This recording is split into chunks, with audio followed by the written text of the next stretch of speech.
I got a number for you guys. 2750. That's the number. 2750 jobs. 2,750 jobs gone in the last 24 hours. Meta is letting go 1,500. Citigroup is letting go 1,000. And BlackRock is letting go 250. Same news cycle. Same reason. But here's what nobody's talking about. A computer science professor named Roman Yampolsky, one of the first people to warn about AI risk. He said something this week that should change how you see everything. He says this: the AI boom is really a race to own the future of human labor. He said investors aren't betting on better software. They're betting on free labor, cognitive free labor, physical labor. That's what he said. I want you guys to type free in the chat if that hits a little bit different. Okay. Now, here's the thing. Yampolsky said any job performed entirely on a computer is vulnerable. That means programming. That means accounting. That means tax prep. That means web design. All of it. He says in 5 years, we'll have capability to automate all cognitive labor and a lot of physical labor. Said 5 years. That's the timeline. But today, I'm going to show you the jobs that disappeared this week, the people who saw it coming, and exactly how they reposition themselves. I want you guys to type reposition in the chat if you are ready to get to the daily climb. I see you guys in the house. I see Wayne Yu in the house talking about eat free. I like it. Good to see you, Wayne Yu. Good to see you, Indigo Blues in the house. Good to see you, Crypto Cakes. Big Suggs is in the house. Good to see you, my man. Good to see you, Ricky. Ricky says, good morning, folks. Gifty says, grand rising, everyone. Yeah, it's the morning time. It's the good time of the morning. And we got the lieutenant in the house, the life of Cam. And this is what he says. He says, if you are joining the stream, welcome in. Make sure you like the video and subscribe to push the stream out. I appreciate you, Lieutenant. Make sure you listen, guys. Make sure you listen.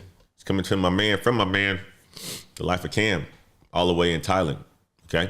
Let us get to the show today. I'm excited about today's show, guys. I got some good intel for you guys. Let's go ahead and get into it. Okay. It's about the free labor market, free labor warning. All right. Let me break down what happened in the last 24 hours, because this isn't random. This is the pattern. You know, we look at patterns all the time. What did Meta do back in 2022? Actually, it was 2021. Many of you guys are watching this channel back then. Well, they went heavy into the metaverse. You guys remember that? The metaverse, a nice place where you can go online and build avatars and talk to people and wear your VR and augmented headsets and live in a completely different world. Well, let me break down what happened in the last 24 hours, because this isn't random. Mark Zuckerberg's company, 1,500 jobs gone from Reality Labs. That's the metaverse division, the VR headsets, the Horizon World Social Network. Now, here's what the data shows. Reality Labs has lost over $70 billion since 2020. $70 billion. And now Meta is shifting that money to where? Where do you guys think Meta is shifting that money from? Or makes you shifting that money to? Shifting that money to AI. CTO Andrew Bosworth called it an all hands meeting, and he's calling it for this upcoming Wednesday. And he said this: it's the most important meeting of the year, and he wants everybody to be there in person. That's what he said. If you don't believe me, check this out. I want you guys to check it out from First Post and them reporting on this. Check this out, guys. Shockwaves across Silicon Valley as Meta is bracing for another major shakeup. Mark Zuckerberg is preparing to cut jobs with nearly 10% of the workforce on the chopping block. This year has barely begun. The trouble is already knocking at the doors of Meta's employees. Mark Zuckerberg is preparing fresh layoffs, this time inside Meta's Reality Labs division. According to the New York Times, hundreds of jobs could be cut this week. This comes as Meta shifts focus away from the metaverse and doubles down on artificial intelligence. Metaverse is a virtual 3D world where people can interact, work, or play. Users navigate it through avatars and virtual or augmented reality technology. The cuts are expected to hit nearly 10% of Reality Labs' workforce, about 15,000 employees. Now, the final number could be higher. An announcement could come as soon as Tuesday. Reality Labs is the unit behind Meta's virtual reality headsets, augmented reality hardware, and its metaverse-based social platform. Tuesday is the day, guys. This is breaking news. Tuesday is today. The cuts will come today. We're going to get a word out if we're going to find out if it's going to happen or not today. At present, it represents about 19% of Meta's total global workforce of roughly 78,000 people. The layoffs are expected to fall hardest on teams working on the virtual reality hardware and the metaverse social network. Meta's Chief Technology Officer, Andrew Bosworth, has called an urgent meeting for Wednesday. Staff have been told to attend in person, no exceptions.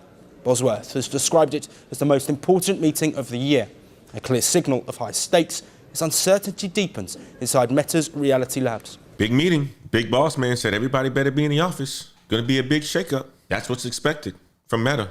They just announced that. Latest breaking news on layoffs, guys. But they're not the only one. Check out Citigroup. Citigroup is going to be cutting 1,000 jobs this week. And here's the bigger picture.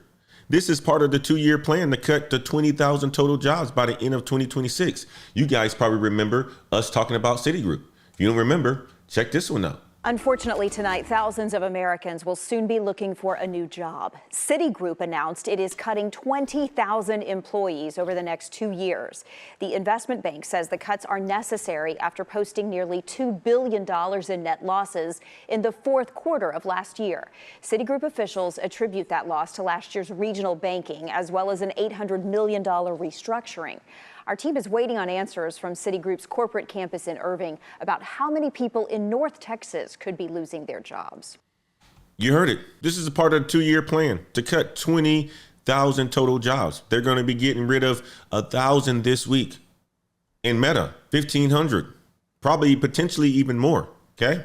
Gone from the reality labs. Now, many are going to say, okay, well, you know what? These are losing businesses and these are losing bets outside of Meta, and I would agree with that. That's what these job cuts are coming from, right? It is, you got to think about it. They failed at the metaverse, and they're saying, all right, you know what? We need to spend money on where the technology is going, and that is in AI. So they're getting rid of people. People potentially should have seen this coming if the metaverse continued to fail. They lost over $70 billion. That's a lot of money.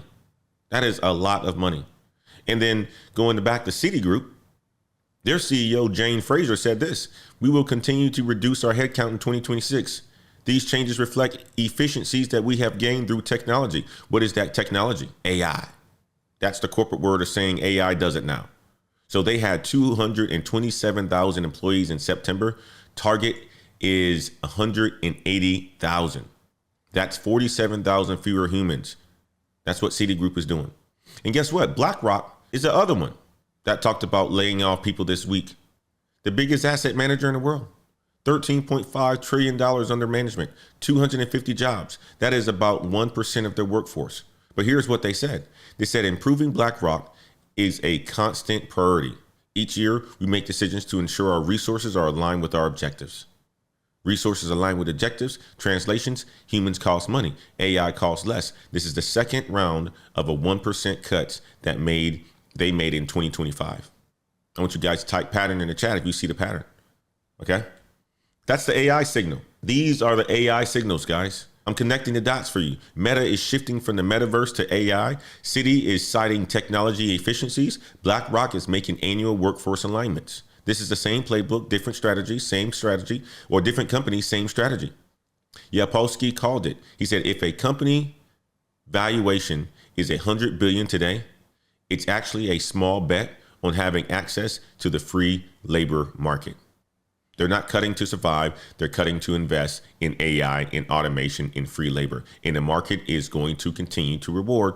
And Apple and Google announced today that Google's Gemini will power Siri. Let me show you 3 case studies. People who got hit and what happened next. Okay. Let me show you guys some case studies that I came across. It's going to be a good one. Stick with me on this segment. Okay. This is part of the show that I love, and I love it because it hits home, because the numbers are real, the people are real, the stories are real. James, he's a consultant. Business Insider just told his story this month. He didn't want his real name out there, so he just called himself James. But he wanted people to know what it actually takes to land a job. 400 applications, 5 months. That's the math. Now, here's what most people get wrong. He started like everybody else, doing 8 to 10 applications a day, blasting resumes everywhere, hoping something sticks. After 1 month, nothing. So he changed the strategy, dropped to 3 to 5 applications a day, but more focused, more targeted, more intentional. Here's the part that should change how you guys thinking about landing your dream job. Well, he had a dream job, a large bank. He applied there. He got rejected. He applied again. He got rejected. He applied again. He got rejected. He applied 10 times. He applied to the same company 10 times, guys. I want you guys to type 10 in the chat if that sounds crazy to you. Type 10 in the chat. Here's what he said. He said, I wouldn't say that I was perfect, but my strategy was to keep iterating, not giving up, adjusting, learning what it didn't work, learning what did work, and trying again. Application number 10, that's the one that landed. His dream company, the bank that rejected him 9 times, hired him on the 10th time. He also did something else. He networked with friends at target companies. He visited offices in person. He didn't just send out resumes into the abyss, into the void. He showed up. I want you guys to type iterate if that changes your approach, if you're going to be looking for a job in 2026. Type iterate. Let's go to case study number 2. This is another one that I came across. A different path though. Chanel Gibson. I like the name Chanel. It's a pretty name. 33 years old. No bachelor's degree. She was folding clothes in a warehouse. 12-hour shifts, working hard. 15 hours for $15 an hour was the pay that she was getting. So it wasn't a lot of money. Okay. She worked at a pizza place, a daycare, and she spent 6 months in the Air Force before getting medically discharged. Then something happened. She said she had this aha moment. I looked at the rows of boxes and tired people alongside me and thought, I shouldn't be here. I feel like I'm destined for more than a minimum wage job that I'm not happy in. So here's what she did. She said in 2021, she got a Scrum certification through Scrum Alliance, a 2-day course, $400. $400, that's it. So she got her first Scrum Master job at United Healthcare in 2021. Now she's a lead Scrum Master at a healthcare company, making $132,000 a year. That's what I'm talking about. $132,000 a year. She said this, achieving this milestone made me realize there isn't a specific formula for 6 figures. I want you guys to type 400 if that changes how you see certifications. Cheap certification. She was able to get herself a Scrum Master.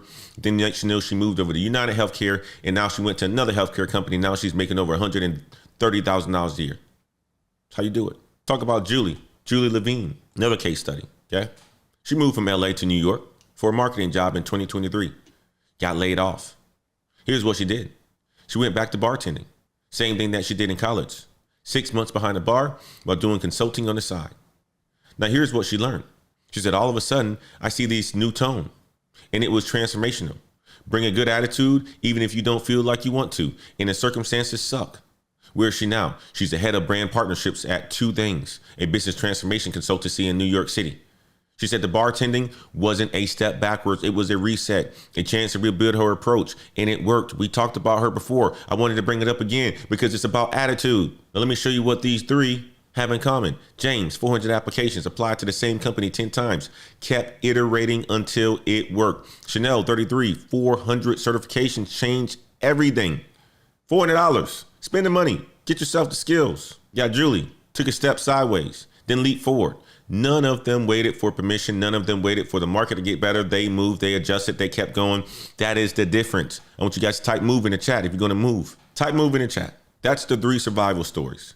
If you can't catch this show live every single morning, make sure you are subscribed to the newsletter every single weekday. You get a full recap at 11:30 a.m. Everything that we covered, the data, the stories, the strategies, delivered straight to your inbox.